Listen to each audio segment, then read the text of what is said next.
आज होती एकादशी म्हणून ना लवकर उठून सगळं आवरायला घेतलं होतं. आधी पहिले अंघोळ करून घेतली होती. आज पावसाने पण मस्त अशी दमदार हजेरी पण लावली होती सकाळी सकाळी.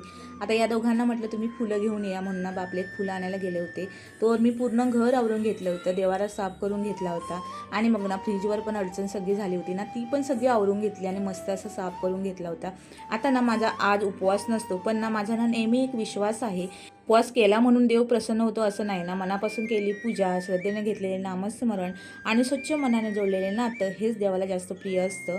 म्हणून ना उपवास असो किंवा नसतो, प्रत्येक एकादशीला माझ्या घरात विठ्ठलाचे नाव आणि पूजेचे सुगंध आणि मनातली भक्ती असते. आता त्यांना म्हटलं तुम्ही पूजा करा, तोवर मी जेवण आटपते. जेवण वगैरे झालं होतं, तोवर पूजा पण झाली होती. त्यानंतर ना आम्हाला काहीच जर सुचलं नाही ना, तर आम्ही काय करतो, बकेट असते ना खेळण्याची ती बाहेर आणतो आणि पूर्ण घरभर पसारा करत असतो. आता मम्मा ती आवरत असते, असं काहीतरी आमच्या घरात चालू असतो त्याचं असं चालू होतं. तोवर नाही आणि पूजा वगैरे सगळी आटपली होती. माझं सगळं जेवणाचं काम झालं होतं. आता म्हटलं ना आपण ना जेवण करूया. मस्त जेवण वगैरे केलं, आराम केला आणि इव्हनिंगच्या टायमाला आम्ही क्रोमामध्ये गेलो होतो.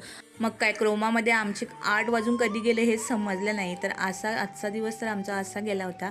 भेटूया पुढच्या ब्लॉगमध्ये. तोवर बाय बाय.